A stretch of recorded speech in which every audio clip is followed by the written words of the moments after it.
The girl with one breast. What use is a girl with one breast? Perhaps her other breast feeds the spirits. Now, hear the story of Nwakaego, the girl whose right breast remained flat. If you walk into the hills of Nkara, and the wind turns suddenly warm, do not speak. And if you see a shadow moving, half a woman and half a flame, do not run. Just kneel. She might pass you by. Long ago, in the village of Okpomudru, a girl child was born under a silent moon. No wind blew. No owl hooted. Even the river slowed her flow. They named her Nwakaego, the child that brings riches. But riches never came. Only whispers. She grew differently. Different from every other child born in Okpomudru and its environs. She did not speak until her 3rd year. She did not cry when beaten. She never cried, and everyone believed she was weird. For they have never seen a child like her before. And when her breasts began to grow, only one blossomed, the left. The right stayed as flat as a drum skin. She learned to keep her own company, for the mothers of her peers warned their children against her company.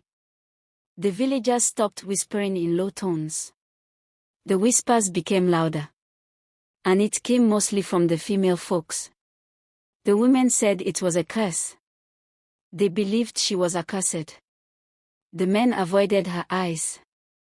Even children, who knew nothing of shame, pointed and laughed. One breast cannot feed a child. She is half a woman. Her mother must have offended the gods. Who would marry a woman with one breast? Everyone had something to say. Her mother, poor Mama Azuka, wept often behind her hut. But Nwakaego, she did not weep. She never wept. Her emotions were flat just like her right breast. She walked with quiet feet. She listened to winds. Kept to herself. And she often wandered into the forest alone. They said strange things happened near Udumari Hill. Fruits fell without wind.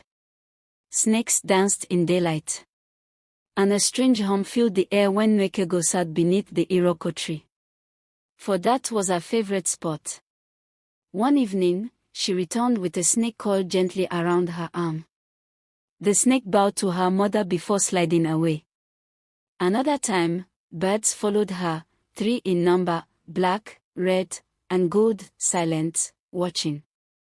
People began to fear her. But some still mocked her. One boy, Obina, the blacksmith's son, was the worst. It was at the New Yam festival.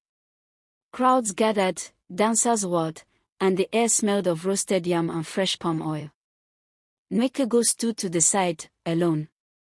Then Obina stood on the raised stone near the shrine and called out. What use is a girl with one breast?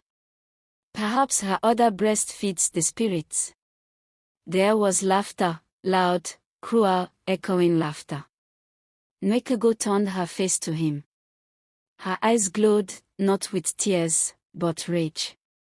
She said nothing. But Obina stepped back. He stumbled.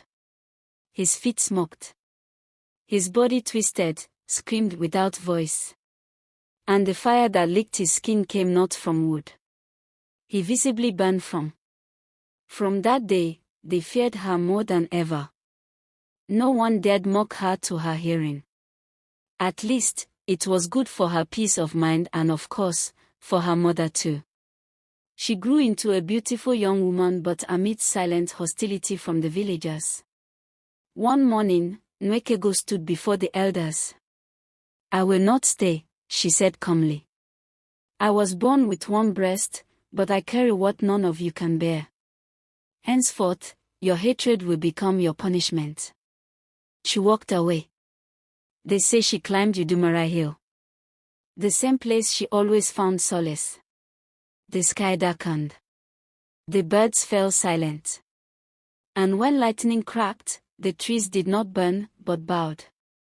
Since then, strange things happen in Okpomudru. Children are born with dreams of her. Fire's light without flint. And when someone mocks another's weakness, that person wakes with a mark, a palm-shaped burn, right over the heart. This helped to reduce mockery and the stigmatization that came with being mocked among the people of Okpa-Omuduru. Sometimes, she descended from Udumara hills to neighboring villages, but never did she enter her own village since after she left them. The old women say, "Do not mock what you do not understand. Do not shame what the gods have touched. And if you see a girl with one breast, walking alone, do not laugh. Just kneel. For it may be Nwakaego, the unique one with only one breast. The fire-blooded child of the hills and forest. And she forgets nothing."